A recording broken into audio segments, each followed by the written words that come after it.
All right. So if you see here,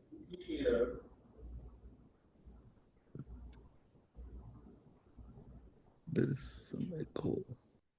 Okay. If you see here, this is the journey we are talking about. So if you see these circles, these are the circles which Babaji drew as our journey, starting from the first point and we are going through. So this is the earth element or or you should not say earth element. This is the heart region. Let me open the annotations. So this is our heart region, which we read about. And then we started understanding the mind region. Then the central region or godly regions, sorry, Brahmanda Mandal. We are going to read in the future, and this whole thing is central region. And this is the Bhuma D3. So the how the prana or the life of life is descending is from D3 to D2 to D1. And from there, it descends into A, point A. So that's why the point A meditation in the night takes this importance. By meditating on our point A, it accelerates the spiritual progress. Okay. So while we were reading the complete works, volume one, probably most of you are new. I went in depth on each of these aspects, but we are going to go again on these aspects, right? So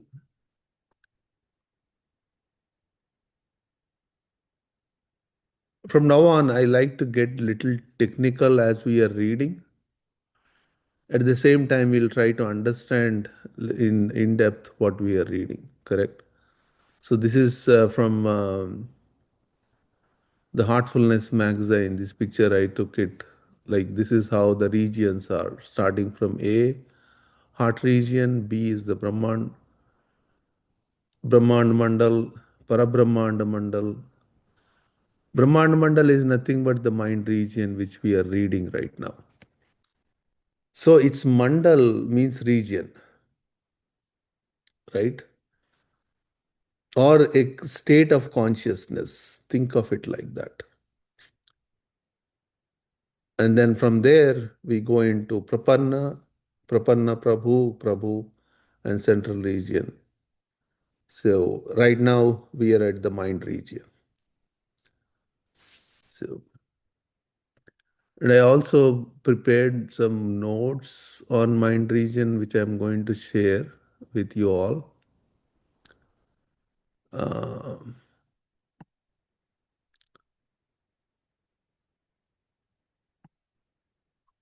these notes I gathered from, there's a book called Devvani, which is published during Babuji's time. Right now, it is not available for publication.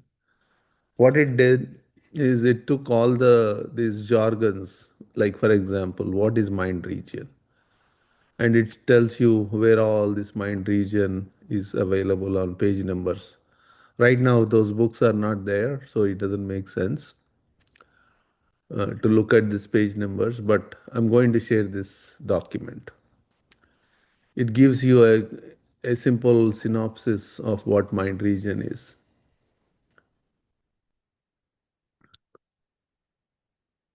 So here, don't get confused between the circles and the points. So what we are reading as part of the spiritual anatomy is points. But circles have a different notation, just like how we are seeing here. These are the circles. So these circles don't exactly, represents the points. So that's why we have to sort of correlate the circles and the points, and which we'll do later. While, I have a presentation I'll pull up and show you the correlation between circles and the points. Okay, I'm going to share this mind region document. So I'll quickly read. The next 11 circles after Maya cover the various stages of ego up to the final limit. See, we started reading ego the moment we started reading the mind region. So here, understand that ego or consciousness is a spectrum, and ego only means our identification of the self. And this identification of the self expands right from the body to our name, to what we think of ourselves, so everything. So the progress we are looking at is the refinement of the ego. As ego is refined, it identifies itself with the higher essence, because that is the true identity from where all this manifestation happened. So we are recognizing, cognizing that identity, the inner essence. When that takes place, we are already on the path of the yoga, the merger. So that's why this ego should not be understood as some kind of an attitude. It is in here, in spiritual terms, it is identity. So the condition goes on growing subtler and subtler as one proceeds through it. There are innumerable points and knots in each of these circles. But we are only looking at the key points, what we are calling now chakras. But there are so many of these between each circle, right? So in an ordinary course, and but for the wonders of the yogic process of pranahuti, it would have required a whole lifetime to go from one point to another. So just to traverse from one point to another, it takes one whole lifetime. But here we are traversing many points, several points in between, right? And it is happening just because we are given this pranahuti, the transmission, what we call the yogic energy. Because of that, this progress is becoming faster. That which takes one lifetime can happen in one meditation. So you understand like the efficacy of this transmission which is happening here without our knowledge. There are a lot of changes taking place internally. Once we develop certain sensitivity, after years of practice, we can feel these changes within us. Initially, it is sort of difficult because that sensitivity is not developed. Number two, like our attention is also not there. It is more than the sensitivities, lack of the attention. We don't recognize this journey. So this can also help one to form a rough estimate of the last possible extent of human approach in the direction of absolute reality. We enter the is the font very small? Should I make it big? I'll make it big.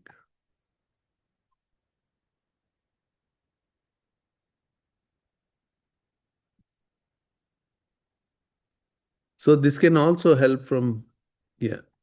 So we enter the mind region after crossing the fifth circle. The 11 circles after this depict the valley, various stages of egoism. The condition there is more subtle and grows still as we march, finer, finer still as we march on through this region. So by the time we reach the 16th circle, we almost free from egoism. So the condition at the stage is almost inconceivable and has rarely attained by even the greatest of the sages. So what remains when we have crossed this circle is mere identity, which is still in a gross form. So we now enter the central region. See, even the subtler forms compared to the highest is still grosser.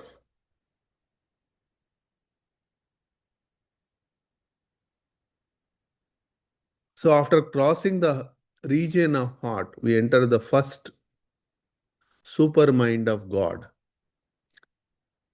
See, all this terminology is invented by Babuji because he, fortunately, he did not read any scriptures. Scriptures meaning the Indian, you can call it religious text, even though India is not, it is not any religion.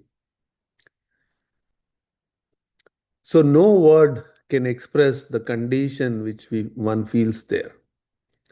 So the essence of the region of heart lies there. The present form of the universe is due to the actions of that big mind. They are all power, no amalgamation and no light.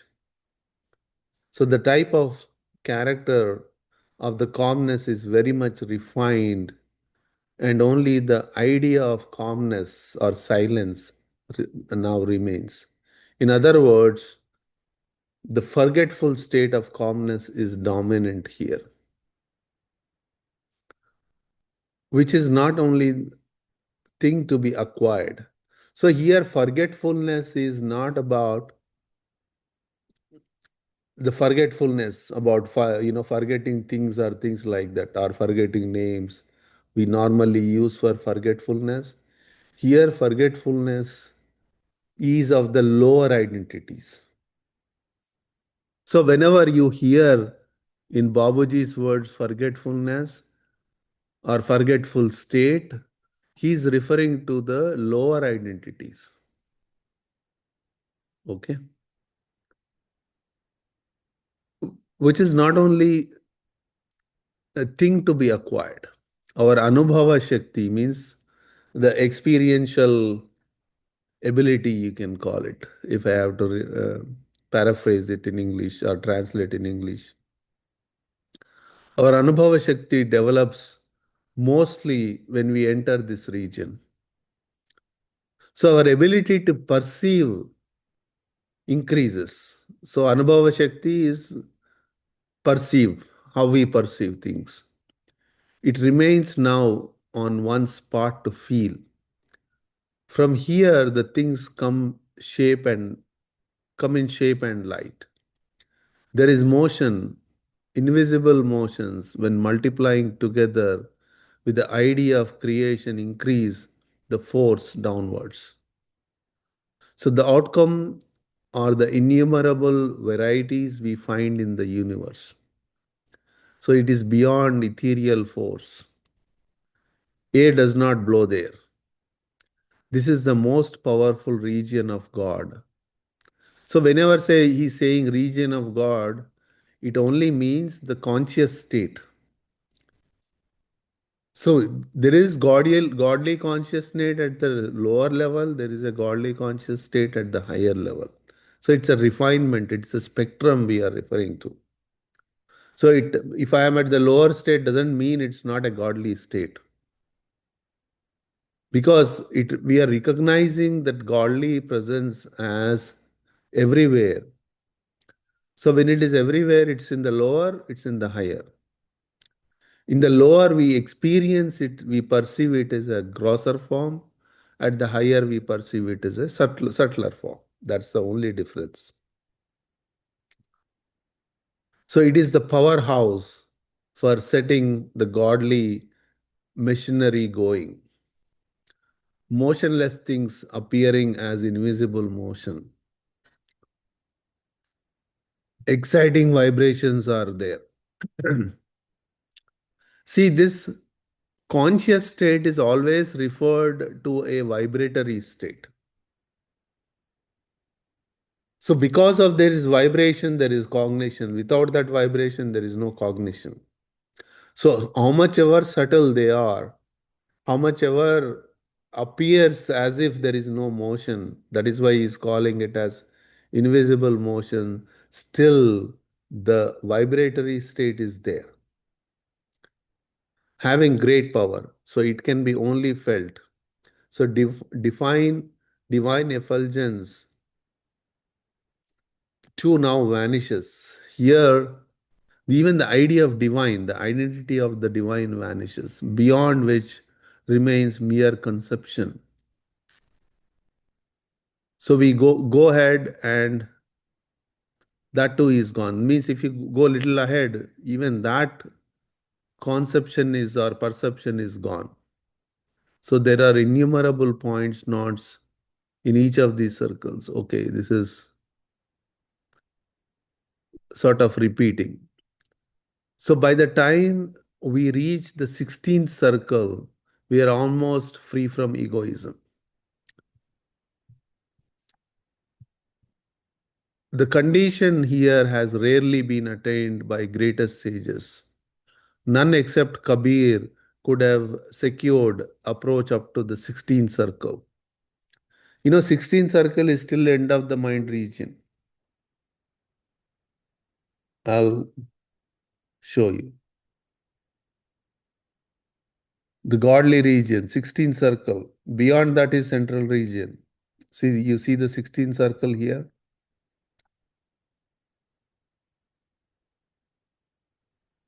This is still in the Parabrahmanda Mandal. Okay. So the highest approach which happened till this point is Kabir.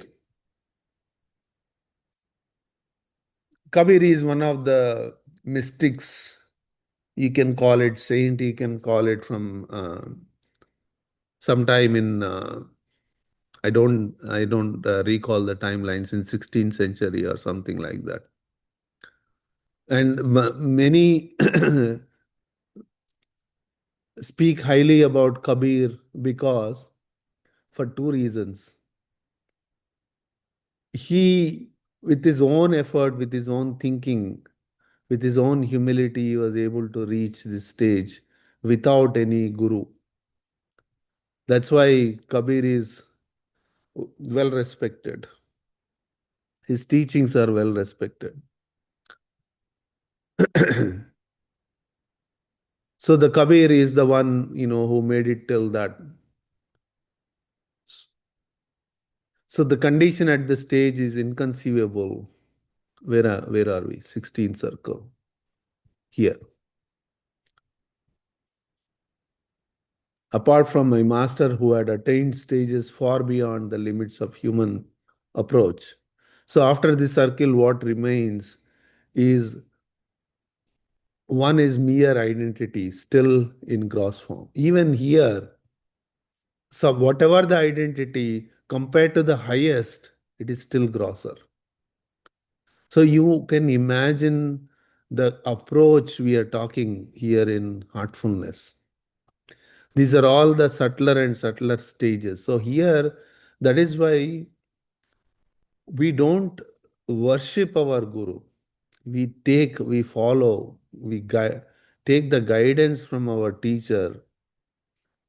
So right now, the present teacher is Daji. And practice, take that guidance, practice, apply to grow into these stages. So that's why heartfulness is a practice-based system. We practice, we try to perceive, we try to feel, we try to approach this highest. And that's the way it goes. Here, mere worships, beliefs don't play much role. It's about self-improvement. Okay. So the devotion plays a role. Now, the the moment we say devotion, the next immediate question is to whom we should be devoted to. So my answer always has been you devote to that higher entity to in whomever you believe in. So each religion have their own beliefs. It's sort of doctrinated into our psyche. And in heartfulness, at any point, try to remove that, uh, what should I say, that belief. All that it says is whatever you believe in, take up this practice to refine and grow into that which you believe in. Grow into that which you believe in. Means now find out. Right now, it's a very high imagination. See, last week I was attending a discourse from a so-called Acharya. Acharya means teacher, one of the teachers from a different belief system. He said, for them, the Narayana is the highest. So I asked him, who is Narayana for you? It's only your imagination, that identity, that figure, whatever, whomever he is referring to, correct? But as we grow into this practice, the real identity of that which he believes in sort of becomes your identity. So that's the mind region to refine your identity. So you understand. So that's why heartfulness is a practice system. Practice to grow, practice to grow into. Okay. So I'll stop here. It's almost 8:30.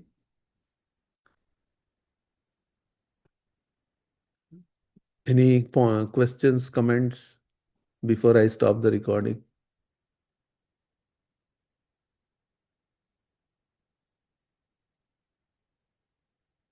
I guess I have a question. Yes, Cliff. Okay. The premise has been that you need your guru like Daji to help you get to the higher levels. Yet Kabir shows that one doesn't need anything other than to practice. Yes, you're right. So, but he somehow found that groove he can fit into and he was able to exercise it. Well, the fact is, no Mhm. one really knows. I mean, such a long time ago, right? These Right, days, no one really asked him, but we kind of just know that he said he did it on his own. right. That's how it is perceived because he never mentioned who his teacher was, right? A very simple guy, from a who is an orphan. Somehow his life taught him the lesson. Somehow it happened. So that's one rare case. Rest everyone is Well, always, yeah, is it really a rare case, or is it just a documented case? that's a documented case. Yeah, that's what I'm saying. This could be happening all the time. I mean, see, one thing we are never um discarding any possibilities here. That's why we are not trying to fit anything into a template, right? So even heartfulness is not a template. Heartfulness is a framework and guidelines, take these guidelines and explore on your own. And sky is the limit, or infinite is the limit. That's what heartfulness is. So, heartfulness is not setting in any way into a rigid aspect of life, right? So, whatever the templates we apply is according to our culture. See, we are all coming from different backgrounds and different cultures. So, each culture, like I said, has put some ideas into our mental system and follow that. It's not, that's why heartfulness is not saying discard anything. If a true spiritual system is inclusive of everything, it doesn't exclude anything, it doesn't deny any possibilities. Okay. So that's what, that's important that we understand that. All right. Now stop the recording.